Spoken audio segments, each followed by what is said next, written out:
Buen día a todos, bienvenidos al módulo de psicolingüística. Mi nombre es Judith Serrano, soy psicóloga y psicoanalista. Y bueno, en esta ocasión voy a dar esta materia que es muy interesante. Primero la parte formal del módulo. Todas las actividades están subidas a la plataforma. Así que están con sus fechas, con su puntaje, con el criterio que les corresponde. Entonces ustedes ya pueden ir viendo cuál es el contenido, pero también si quieren hacer las actividades también las pueden ir haciendo. Dentro de cada actividad hay un Word donde se especifican cuáles son, cómo tienen que hacer las tareas o qué tienen que hacer en cada actividad y el material con el que tienen que hacer la actividad. Pero también ahí mismo, en la parte de arriba, hay como unas lecturas, hay link y lecturas que son básicas para esta materia. Pero también como se trata de una materia semipresencial, entonces entiendo, y ustedes también lo deben entender, que la mayoría del trabajo ustedes lo tienen que hacer en su casa. Porque se imaginarán, ya lo habrán visto, que con 4 clases al mes es muy poco lo que se puede aprender, conocer en cuestión de teorías y conceptos. Pero además, creo que en general todos los estudiantes, tanto semipresencial como presencial, tienen que leer por su cuenta. Además de lo que se ve en clases, tienen que leer. Es la única manera de aprender. Las clases tienen que ser un lugar para despejar dudas, para profundizar algunos conceptos, para que el docente les comparta su experiencia, pero la parte más importante le tiene que ser cada uno, ¿no? Entonces, para que puedan ustedes aprovechar más este módulo, además del material que esté ahí a disposición, yo voy a pasarle, voy a intentar hacerlo de manera diaria, algún texto, algún artículo, algún video para complementar el trabajo que ustedes hacen en su casa. Entonces son textos cortos, videos cortos, no les voy a pasar libros enteros, por ahí alguna parte de algún libro, algún texto, para que ustedes puedan avanzar en su casa. Entonces ustedes, las lecturas que yo les paso, acostúmbrense siempre a subrayar, a tomar nota, para que cuando nos veamos el sábado ustedes puedan compartir lo que vieron, lo que entendieron. Si tienen también alguna pregunta, la pueden hacer ahí, ¿ok? Eso por un lado. También van a ver que al final del curso tienen que presentar un ensayo. Están todas las especificaciones para hacer el ensayo también en la plataforma. Y el tema para el ensayo tiene que ser algo que a ustedes se les ocurra. O sea, quiero decir, no es un tema que les voy a dar yo, pero además tiene que ser algo que, ya van a ver igual las formas de puntuar este ensayo. Tiene que ver con la originalidad del tema, que no sea algo básico como por ejemplo que es la lingüística, ¿no? Que sea algo interesante, algo novedoso. Por eso les digo que por ahí, mientras vayamos avanzando el contenido de la materia, por ahí hay algo que les llame la atención y a partir de eso empezar su ensayo. Yo siempre les sugiero que el ensayo parta a partir de una pregunta, ¿no? Y que el ensayo sea como la respuesta a esta pregunta, ¿no? No sé, pensando en, qué sé yo, no sé si ya han llevado psicoanálisis, pero había alguien que hablaba, por ejemplo, del duelo y decía, ¿existe el duelo comunitario? O sea, ¿se realiza de forma comunitaria el duelo o es solo individual, ¿no? Pero la pregunta era esa, su pregunta de investigación, ¿existe el duelo comunitario? Y entonces tendrá que investigar, leer para poder responder a esta pregunta, ¿existe o no existe? Bueno, entonces ese es el trabajo final. Después ya van a ver ustedes, están las fechas también para presentar las actividades, está todo en la plataforma. De todas maneras, como solo nos vemos los sábados, yo les decía que le voy a pasar material, voy a intentar hacerlo de manera diaria. Y también ustedes, si tienen alguna pregunta, alguna duda o algo, me lo pueden hacer. Quiero decir, lo pueden hacer durante la semana. No esperen hasta el sábado para hacer las preguntas, porque además nos vemos solamente poco tiempo, entonces para aprovechar el tiempo que nos vemos, pero de todas maneras para que ustedes no se atrasen, hagan las preguntas, si tienen preguntas sobre el ensayo, sobre las tareas, sobre algo, las pueden hacer en el grupo, porque así yo no les contesto por ahí rápido, alguien puede ayudarles y contestarles, pero también me pueden hacer las preguntas de forma personal, ya si es con referencia por ejemplo a su trabajo, me la pueden hacer de forma personal y yo les voy a responder. Bueno, esa es la parte formal de este módulo, ¿no? De psicolingüística. Ahora, con relación al contenido, vamos a empezar esta primera semana viendo lo que significa el concepto de psicolingüística. Bueno, el concepto psicolingüística es un área del saber interdisciplinar entre la lingüística y la psicología. Su principal objeto de estudio es la relación que se establece entre el saber lingüístico y los procesos mentales que están implicados en él. De nuevo, esto lo tomé de un instituto se llama Cervantes de España.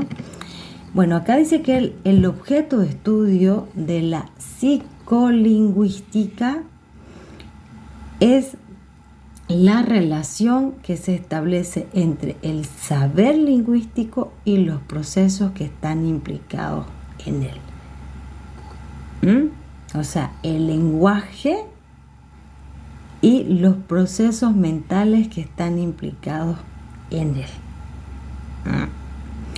Bueno, para Francisco Valle, psicólogo también, él dice que la psicolingüística es una rama de la psicología y tiene por objeto de estudio el uso del lenguaje, es decir, de cómo utilizamos esos conocimientos que supuestamente todos poseemos sobre nuestro idioma materno y qué actividades mentales se ponen en juego al hablar y al escuchar en la lectura y escritura.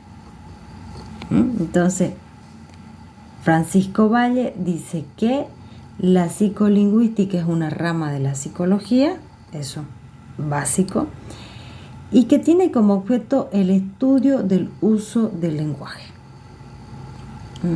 Entonces, fíjense, como por un lado se dice que la psicolingüística, el objeto de estudio es la relación que se establece entre el saber y el lenguaje y los procesos mentales que están implicados en él.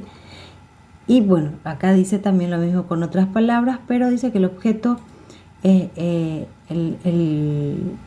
tiene por objeto el estudio del lenguaje, es decir, cómo utilizamos esos conocimientos que supuestamente todos poseemos. Que hay un dato interesante, que todos poseemos el conocimiento, del lenguaje materno, además dice. Las actividades mentales que se ponen en juego, como dice acá, procesos mentales, las actividades mentales que se ponen en juego al hablar, al escuchar, en la lectura y en la escritura. Bueno, entonces, la psicolingüística, como lo dice el diccionario, tiene que ver con el lenguaje. Todo lo relacionado con el lenguaje se dice lingüística. Entonces, psicolingüística, psiquis, mente, lingüística, lenguaje. Entonces, mente y lenguaje. Eso es psicolingüística. Entonces, si ya pensamos así, que psicolingüística es mente y lenguaje, entonces todos los procesos mentales que están implicados en la adquisición del lenguaje. Bien, entonces les decía que es una materia muy interesante para la psicología, porque no solamente se estudia el cómo se adquiere el lenguaje y todos los procesos mentales que están implicados en la adquisición del lenguaje y en el uso del lenguaje, sino que a partir del lenguaje la psicología puede conocer el funcionamiento de la mente. ¿Se dan cuenta? O sea, el lenguaje no solamente como un objeto de estudio, sino también el lenguaje como un instrumento de investigación, de estudio para la psicología. O sea, que es la vía por la que podemos, por ejemplo, conocer lo que siente una persona, lo que piensa una persona. Podemos a través del lenguaje saber hacer, qué sé yo, estudios estadísticos para saber cuáles son los síntomas de la depresión. O sea, necesitamos el lenguaje para llegar a adquirir esos conocimientos. Entonces, el lenguaje no solamente como un objeto de estudio, sino también como un instrumento de estudio, de investigación. Bien, entonces por eso le decía que es importante para la psicología el lenguaje, porque nos abre la posibilidad de conocer cómo funciona la mente humana. En alguna parte antes mencionaba que el lenguaje decía como conocimiento que supuestamente todos poseemos. Bueno, esto dice también la ciencia médica y la psiconeurología, que el ser humano ya nace con la capacidad del lenguaje, es decir, con la capacidad de poder adquirir el lenguaje. Estamos hablando de capacidades orgánicas y mentales. Bueno, salvo situaciones en las que ocurren, bueno, por ahí por problemas justamente orgánicos, no puede adquirirlo normalmente la persona, o por otros problemas que hacen que se produzcan también algunas deficiencias a nivel del lenguaje, ¿no? Entonces, eso también lo vamos a ver en la materia, cuáles son los trastornos que se producen o alteraciones en el lenguaje y cómo detectarlo, ¿no? Con qué herramientas. Bueno, sí, vamos a hacer incluso algunos ejercicios para que ustedes puedan practicar y poder diagnosticar algún tipo de trastorno del lenguaje, alteraciones en el lenguaje. Fíjense que esto es la parte psicológica. Y lo vamos a ver también con algunos casos. El caso de... apellida Keller, se me fue el nombre. Bueno, pero apellida Keller. Ella tiene varios libros, una película incluso. A ver, lo voy a buscar acá para no quedarme con la duda.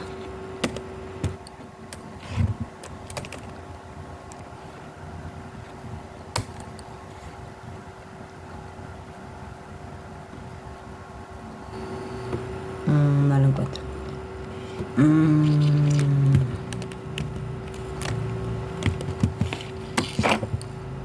Ay, se me fue el nombre. Bueno, pero a ver, por ahí se me viene después. Esta mujer nace sorda, ciega. Bueno, si nace sorda, bueno, una persona sorda normalmente se dice sordomudo, ¿no? Normalmente. Pero, o sea, hay personas que son sordas, pero pueden hablar. Lo que no significa, ahí nos podemos dar cuenta que hay una capacidad orgánica para hablar que no necesariamente está relacionada con la parte mental, no sé si me explico. O sea, lo que quiero decir es que una persona es sordo y muda porque no escucha y no puede hablar, ¿no es cierto? Pero orgánicamente tiene todas las posibilidades de hablar. Pero el lenguaje se aprende a partir del aprendizaje, no solamente no es suficiente tener las capacidades orgánicas, sino que necesitamos también un desarrollo cognitivo, bueno, y a nivel de otros órganos como el oído también. Por eso es que un niño, por ejemplo, de 1 año, que tiene desarrollado, por ejemplo, físicamente, qué sé yo, las cuerdas vocales, no sé, la lengua, los dientes, porque ustedes saben que también todos estos órganos influyen en el lenguaje para poder verbalizarlo. Tienen todo esto, pero igual no hablan, salvo algunos intentos, ¿no?, de pronunciar algunas palabras. Pero ¿por qué no hablan? Porque a nivel cognitivo no se han todavía desarrollado. Entonces es necesario, y por eso les decía que el lenguaje, en la psicolingüística justamente estudia todo este proceso que involucra la adquisición del lenguaje, ¿no? O sea, por ejemplo, la psicología tiene todo y ahí, y este es el método que se utiliza para poder ubicar si existe algún tipo de alteración en el lenguaje, el que dentro del desarrollo del niño, dentro de las etapas del desarrollo, existen cierta evolución cronológica del lenguaje, ¿no? Qué sé yo, de 0 a 6 meses, balbuceo, ¿no? De 6 meses a 1 año, unas palabras, mamá, papá, ¿no? Este tipo de sonido. Entonces, de esa manera, la psicología puede detectar si el niño, la niña, está siguiendo como que un normal desarrollo en la adquisición del lenguaje. Cuando en alguna edad donde se suponía que el niño debía ya, qué sé yo, pronunciar de 5 a 6 palabras, no lo hace, entonces ahí se sospecha de algún tipo de alteración en el lenguaje. Y para eso existen pruebas. Bueno, está también el DSM, que aporta con criterios para que uno pueda, según los criterios, también, ¿no?, detectar si hay algún déficit, algún trastorno en el lenguaje. Bueno, pero entonces le decía que esta mujer, Vivian Keller, se me fue. Bueno, ella nació sorda y ciega. Imagínense ustedes cómo podía adquirir el lenguaje una persona con estas características. Alguien que nace sorda puede aprender a hablar, dicen algunas palabras. Por ejemplo, uno escucha a alguien hablando que es sordo y se escucha como raro, ¿no? Porque como no han podido escuchar cómo se articula, por ejemplo, la D, porque ellos hablan porque ven cómo nosotros pronunciamos, cómo ponemos los labios, la lengua, los dientes, incluso les enseñan que la lengua tiene que tocar el paladar, qué sé yo, esto. Entonces ellos intentan imitar los movimientos que ven, pero no pueden imitar porque no escuchan, no pueden imitar los sonidos. Pero bueno, pueden comunicarse a través del lenguaje de señas, ¿no? Porque ven, entonces comienzan a hacer las señas con las manos. Pueden escribir incluso textos o escribir y decir cosas porque ven las palabras. Pero imagínense a alguien que además de no escuchar, no ve. ¿Cómo ustedes, imagínense, cómo ustedes le van a enseñar a alguien así la palabra vaso? A una persona que es ciega le van a decir vaso, porque escucha. El vaso sirve para tomar agua. Y le dan el vaso en la mano y le dicen vaso. Esto es un vaso. Y aquí te voy a poner agua. Esto es vidrio, ¿no? Vaso de vidrio. Y así la persona va a ir adquiriendo el lenguaje. Pero si esta persona no escucha y no ve, ¿cómo hacen ustedes para que ella sepa que le ponen un vaso en la mano y sepa que eso se llama vaso? Puede aprender que ahí le dan agua, le ponen agua y lo toma. Pero ¿cómo va a saber que eso se llama vaso? Bueno, les digo, este personaje, esta mujer, se hizo muy conocida justamente porque ella logró aprender. Fue un trabajo difícil. Yo leí el libro de su profesora, la persona que le enseñaba y además la cuidaba porque se va a vivir con ella. Y ella va narrando cómo fue su experiencia como profesora de esta chica. Bueno, era como empezó cuando era niña. Y ella dice que incluso que cuando la conoció era como un animalito salvaje. Porque claro, o sea, no había manera, los papás estaban, los pobres, desesperados, porque no había manera para ellos de enseñarle. Entonces ella, por ejemplo, gritaba, cuando tenía hambre comía con la mano, botaba las cosas, hacía sus necesidades cuando le daba la gana y donde le daba la gana. Entonces no había forma de enseñarles, ¿no? Por ejemplo, que coma sentada o que coma con cubiertos, o sea, no había manera. Y escucharon de esta profesora que ya había hecho algo similar con otros niños. Entonces la contratan para que le enseñe a hablar y ella le enseña a hablar. Le dije, tía, hay una película incluso donde ella habla, no es que hable claramente, habla como suelen hablar los sordomudos, pero puede hablar. O sea, imagínense a alguien que no ve y que no escucha, habla. Entonces, muy interesante el caso. Les voy a pasar el link al grupo después, ya que no se me viene el nombre. Les voy a pasar el link del nombre. Si quieren pueden buscar la película y verla, muy interesante.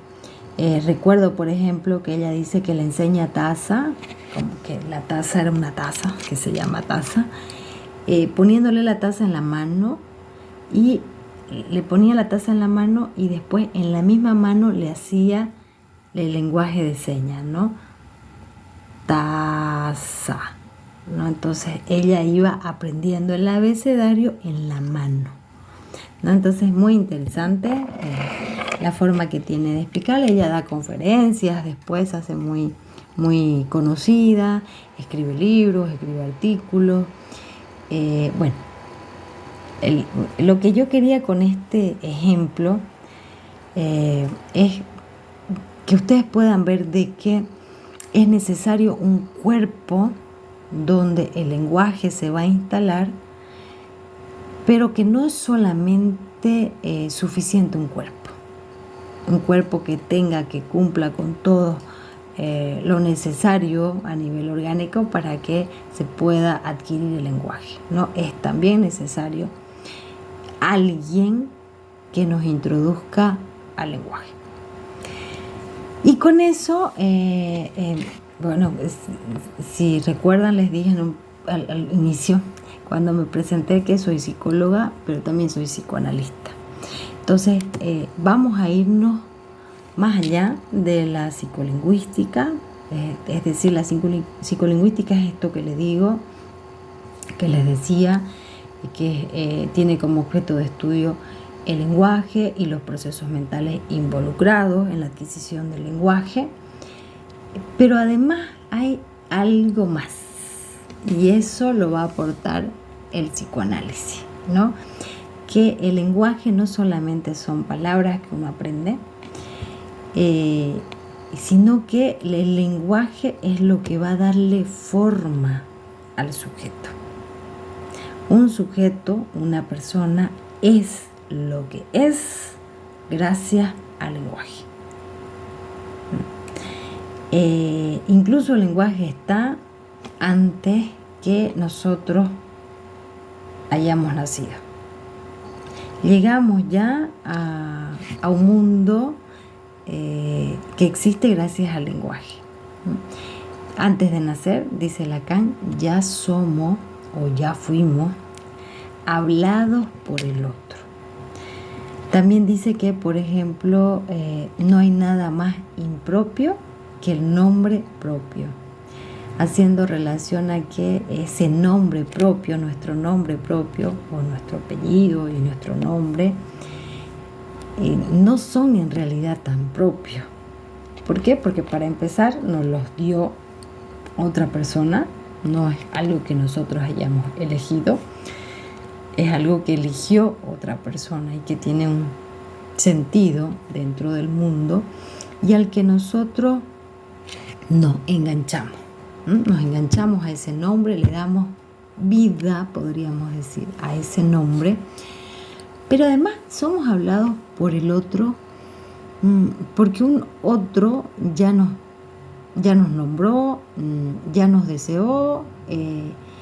Y ustedes deben haber escuchado muchas veces cómo hablan las personas que van a tener un hijo, en el caso de ser un hijo deseado, que no necesariamente, y esto por ahí lo podemos conversar en clase o seguramente lo van a ver en psicoanálisis, cuando hablo de deseo, no me estoy refiriendo solo al hecho de querer un hijo, hay algo más cuando el psicoanálisis habla de deseo, porque además un embarazo no deseado no significa necesariamente un hijo no deseado, ¿no?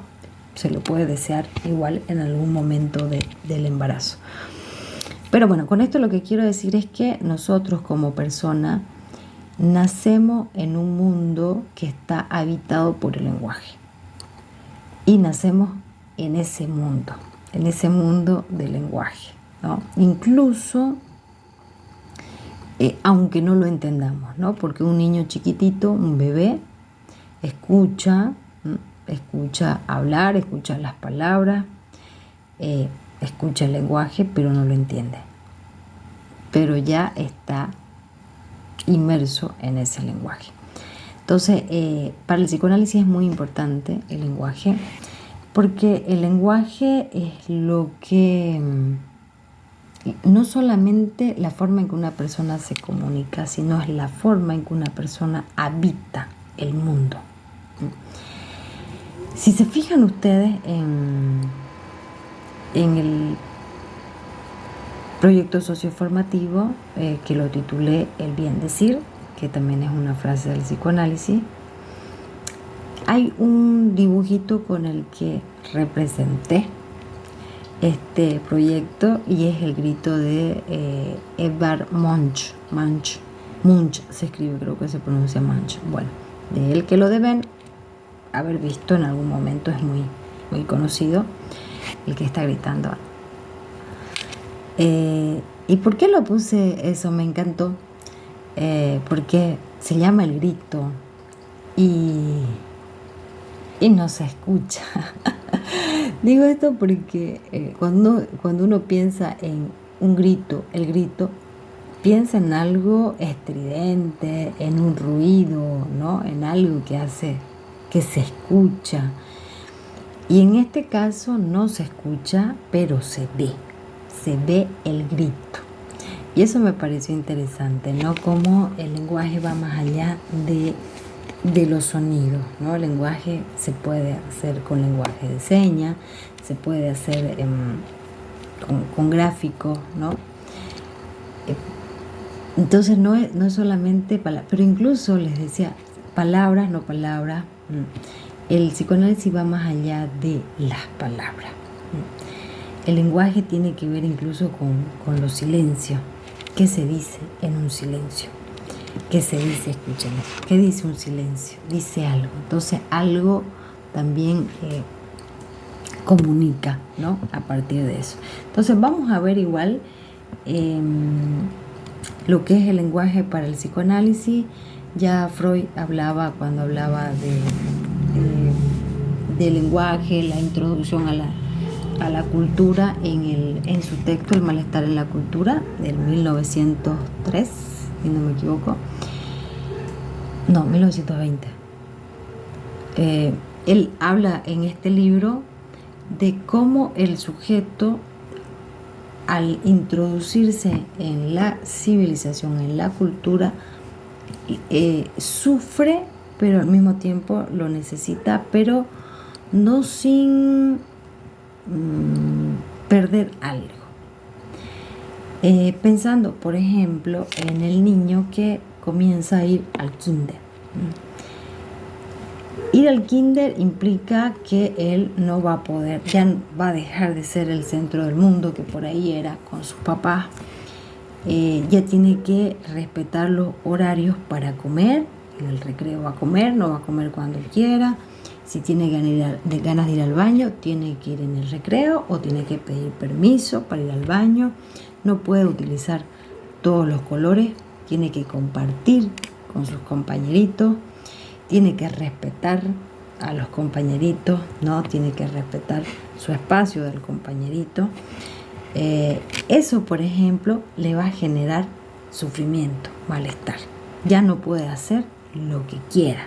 Ahora tiene que hacer lo que dice la institución que hay que hacer.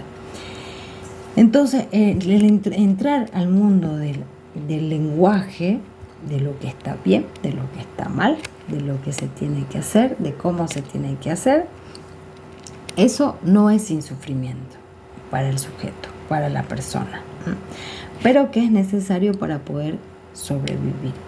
Entonces, el psicoanálisis lo que dice es que el niño va a entrar al mundo del lenguaje para construirse un nombre en el sentido de no solamente el nombre propio, sino el quién soy. Eso lo va a hacer a través del lenguaje. Por eso es muy importante el lenguaje dentro del psicoanálisis, porque es a partir también del lenguaje que podemos conocer a la persona. De la persona va a hablar. Ustedes saben que el psicoanálisis tiene como fundamento el inconsciente, ¿no? Que estamos habitados por una parte de la que no somos conscientes. Que aunque no somos conscientes de esa parte, de esa zona, sin embargo, somos dominados por esta parte inconsciente. Todas nuestras decisiones y lo que hacemos está determinada por esto. Lo decía ya Freud, ¿no? De que el hombre no es amo de su propia casa. Haciendo relación al yo, ¿no? Que la parte consciente, que es el yo, no puede controlar todas sus conductas, sus decisiones, sus pensamientos, sino más bien está tomado por una estructura inconsciente, que es lo que determina sus decisiones, su forma de hacer, su forma de pensar. Y esta forma de hacer y pensar, este inconsciente que nos determina, ha sido introducido vía el lenguaje. Y ahí está la piedra fundamental, podríamos decir, del psicoanálisis, que lo introduce Lacan. Jacques Lacan, que es psicoanalista francés y continúa, ¿no?, con el psicoanálisis, trabajando el psicoanálisis, dice que el inconsciente está estructurado como un lenguaje, que a partir del lenguaje que el sujeto va a crear su inconsciente. Bueno, vamos a irlo viendo más a profundidad con las lecturas que les voy a pasar. Entonces, lo que quería decirles con esta primera clase es que vamos a ver cómo la psicología trabaja con el lenguaje, cómo, acuérdense, psicolingüística es psiquis, mente, lenguaje. Entonces, todo lo que tiene que ver cómo la mente procesa el lenguaje, eso lo va a ver la psicología, justamente para poder ubicar si existe alguna alteración del lenguaje, dónde fue que sucedió, para a partir de un tratamiento también se pueda revertir o mejorar si es que hubiera algún trastorno del lenguaje. Eso desde la psicología, y eso lo vamos a ver en la clase. Pero vamos a ir un poquito más allá para ver, digamos que esto es el plus. Vamos a ver algo más del lenguaje, de lo que normalmente se percibe. Y ya van a ver cómo es de interesante el psicoanálisis para explicar, o sea, el uso del lenguaje que tiene en cada persona. A ver, un poquito así, igual, para que me entiendan. El lenguaje está hecho de significantes. Los significantes representan algo para cada persona. Por ejemplo, todos aprendimos a decir mamá. Podemos pensar desde un proceso a nivel cognitivo, aprendimos a decir mamá, que la persona que nos cuida, esa mujer, se llama mamá. Entonces aprendimos a decir mamá. Mamá es ella. Aprendimos no solamente a pronunciar las palabras mamá, sino que sabemos que mamá, cuando escuchamos ese sonido mamá, nos estamos refiriendo a la persona que nos va a dar la leche cuando éramos chiquititos. Ahora es nuestra mamá, estamos grandes, ¿no? Sabemos que es la persona que nos dio a luz o no nos dio a luz, por ahí es una mamá adoptiva, pero es una persona que se encarga normalmente de los primeros cuidados. Pero, y aquí esta es la parte, podríamos aquí hacer la comparación, esta es la parte de la psicología. Esta palabra que significa mamá, ¿no? Que tiene un sentido, o sea, tiene un significado, es la persona que cuida, no sé qué, no sé cuánto, ¿no? ¿Cómo vamos adquiriendo? En una etapa, cuando el niño comienza a repetir y no sé qué, no sé cuánto, ese es el proceso mental. Y cuando después, porque al comienzo el niño dice mamá, mamá, ¿no? Le enseña a la mamá, yo, mamá. Entonces el niño repite y dice mamá, pero por ahí no entiende que eso es una palabra, no entiende que eso significa tal cosa, ¿no? Por ejemplo, a veces me pasó el otro día que le decía a mi sobrina, estaba jugando con algo y le dice mi hermana, anda, mostrárselo a mamá. Y ella va a mostrárselo a su mamá. Pero mi hermana estaba diciendo mostrárselo a mamá, o sea, a la abuela de mi sobrina, ¿se entiende? Entonces, para ella, mamá es su mamá, como si se llamara mamá. No entiende que la mamá es la que cuidó a esa niña, que en el caso de mi hermana es mi mamá, su abuela. No sé si me entiende. Lo que quiero decir es que ese ya es otro momento del desarrollo cognitivo, el poder entender que esa palabra mamá tiene un sentido, un significado universal. Bueno, eso es la psicología, justamente el sentido universal que tienen las palabras. Pero si nos vamos más allá, que les digo que vamos a ver en esta materia, es ese plus, que el psicoanálisis lo que nos dice es que detrás de esa palabra hay un significante, pero que tiene un sentido singular para cada persona.